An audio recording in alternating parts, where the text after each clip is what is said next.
Karena saya apa, saya punya tugas lagi yaitu memotivasi Anda, ya. Saya tidak bisa melupakan Anda semua karena Anda itu begini, saya kasihan sama Anda, kenapa? Karena saya mengalami ini, betapa dahsyatnya sensasi itu. Assalamualaikum warahmatullahi wabarakatuh. Ketemu lagi dengan Bribka Siono, masih di channel Suona Listrik. Tentunya masih membahas seputaran anxiety, psikosomatis maupun asam lambung. Dan tentunya berdasarkan pengalaman yang saya alami. Apa kabar Anda semua?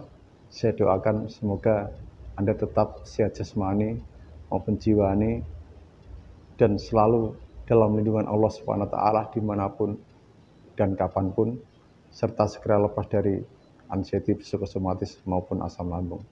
Dan semoga di bulan Ramadan ini, bulan yang penuh berkah, bulan yang penuh ampunan, pintu surga dibuka, pintu neraka ditutup, dan semoga juga kesembuhan Anda terbuka pada saat bulan Ramadan ini. Saya doakan Anda itu sembuh begitu ya. Walaupun belum 100% tetapi yang penting ada perubahan gitu. Kenapa? Kalau ada perubahan berarti nanti mental Anda akan tinggi gitu. Saya yakin itu. Karena kalau nggak ada perubahan, saya yakin mental Anda down gitu. Karena itu yang saya alami begitu. Kalau ada perubahan, mental saya makin tinggi gitu. Nah, tetapi begini ya, perubahan itu tidak bisa diperoleh kalau kita tidak mau ikhtiar. Tentunya ya ikhtiar ijani dan ikhtiar ilahi. Sebenarnya ya, sebelum saya bahas ya, mohon maaf saya lupa. Bagi yang baru bergabung silakan tonton video saya yang dulu-dulu ya. Dan yang belum subscribe silakan subscribe. Apabila Anda suka dengan video ini silakan di like, share ya sebanyak-banyaknya begitu. Jadi begini, sebenarnya penyembuhan sakit ini, anxiety, psikosomatis, asam lambung ini ya, itu sebenarnya praktis kalau kita tahu segi ilmunya begitu. Jadi begini, kalau Anda asam lambung ya, asam lambung Anda jaga pola makan, terus sudah menjaga pola makannya, tetapi asam lambung itu tetap ada aja. Nah, itu bisa dari pola pikir Anda, begitu. Jadi kita harus bisa membedakan asam lambung saya ini karena apa ya? Karena pikiran saya atau karena pola makan saya, begitu. Nah, dan ini bisa dua-duanya dari pola makan dan pola pikir. Tetapi saya baca di buku ya, itu kebanyakan itu asam lambung itu timbulnya itu kebanyakan dari pikiran kita, begitu. Nah, itu benar atau tidak, tetapi saya pernah mendengar dari dokter memang begitu ya. Kalau salah mohon koreksi. Dan apabila Anda mengalami asam lambung tetapi sudah merasa sembuh, tapi sensasi-sensasi itu masih ada. Misalnya sensasi sempoyongan, keliengan, sensasi mau pingsan tapi tidak pernah pingsan, badan terasa tidak fit, lemah, ya, terasa mengambang, terasa di alam mimpi, di dunia lain dan sebagainya. Ya, itu saya yakin itu ada faktor lain.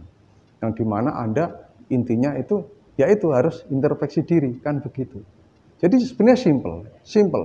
Yang pertama harus tahu edukasinya dulu lah, ya. Edukasinya, karena edukasi ini dibutuhkan sekali. Pengetahuan tentang penyakit ini, sifat-sifat penyakit ini bagaimana, itu kita harus tahu yang pertama. Kalau kita tidak tahu ilmunya, bagaimana kita menjalankan usaha-usaha itu, ya, gitu. Ya, yang kedua itu Anda harus tetap introspeksi diri itu ya, karena sakit ini jangan salah loh ya, sakit ini itu tidak hanya dari makanan saja, tetapi dari pola pikir kita, dari sifat dan sikap kita, gitu. Ya, itu kita mungkin dulu seorang pemikir yang berat, was-was, ingin tampil perspek dan sebagainya, egonya tinggi dan sebagainya, ya.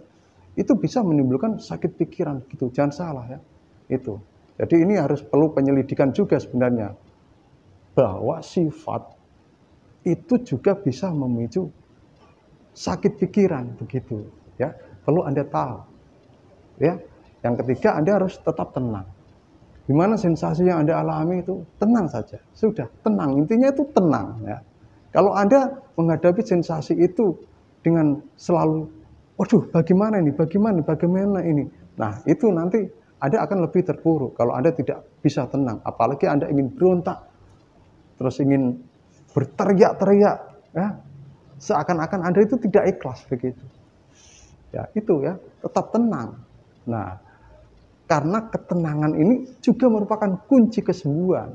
Begitu. Apapun kalau kita hadapi dengan tenang, maka nanti akan sesuai keinginan. Gitu. Ya. Terus yang selanjutnya tetap sabar. Ya harus sabar. Kita menghadapi penyakit ini harus sabar. Ya. Kalau tidak sabar ya, misalnya saya harus sembuh bulan ini, saya harus sembuh hari ini, tahun ini, harus sembuh. Nah itu namanya Anda itu nggak sabar. Ya, sabar itu dalam arti begini ya, kita nikmati prosesnya, proses kesembuhan kita.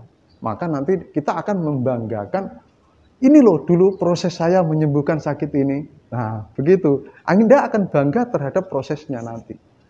Gitu ya, dan tetap ikhlas ya. Tentunya ikhlas ini mudah untuk diucapkan, tapi susah untuk diterapkan. Bagaimana supaya kita ikhlas? Ya sudah, yaitu tadi kita introspeksi diri. Oh, saya sakit ini karena ini, atau pola makan saya begini berantakan, pola istirahat saya begini sering begadang, terus sifat-sifat saya begini. Ya udah, introspeksi diri. Makanya introspeksi ini dibutuhkan supaya apa? Anda ikhlas. Gitu. Caranya lagi ikhlas adalah, ya sudah, kalau saya sudah dikasih begini ya, saya terima aja lah, saya terima. Tetapi saya juga harus berusaha dong. Yaitu tetap ikhtiar insani maupun ilahi, kan begitu. Masa sakit harus kita biarkan hanya pasrah saja? Kan tidak. Kita juga memerlukan seorang dokter, ya enggak? Seorang motivator, begitu. Itu untuk caranya ikhlas. Gitu, ya. Kita terima dulu keadaan kita ini. Ya, terima dulu keadaan kita. Gitu. Memang susah menerima keadaan itu memang susah. Tetapi ya itu, kalau kita sudah berobat kemana-mana, saya aja dulu begini ya. Setelah saya itu dulu nggak ikhlas, nggak terima dengan sakit ini. Kenapa kok saya begitu? Tetapi setelah saya flashback ke belakang, saya tahu edukasinya, terus saya lihat sifat-sifat saya yang dulu, pola-pola hidup saya dulu bagaimana, ya udah, oh ternyata ini, oh ya udahlah. Karena saya berobat sudah tidak sembuh-sembuh, saya sudah ikhtiar insani kok nggak sembuh-sembuh, ya udah, saya harus memperbanyak ikhtiar ilahinya, gitu, ya, gitu. Pokoknya Anda tetap, pola pikir Anda, mindset Anda itu harus dirubah, ya, dengan selalu tenang, gitu, ya, jangan gerusa-gerusu, begitu. Ya itu pesan saya di puasa hari kedua ini. Ya, sebelum saya kerja tadi habis apel, ini nanti mau kerja karena saya punya tugas lagi, yaitu motivasi Anda. Ya, saya tidak bisa melupakan Anda semua karena Anda itu begini. Saya kasihan sama Anda. Kenapa? Karena saya mengalami ini. Betapa dahsyatnya sensasi itu. Ya, betapa luar biasanya. Tapi penyembuhannya ternyata dengan cara yang biasa begitu. Oke, tetap semangat. Ya, tetap semangat. Mungkin hanya itu saja. Salam sehat dari Bribka Suyono. Wassalamualaikum warahmatullahi wabarakatuh.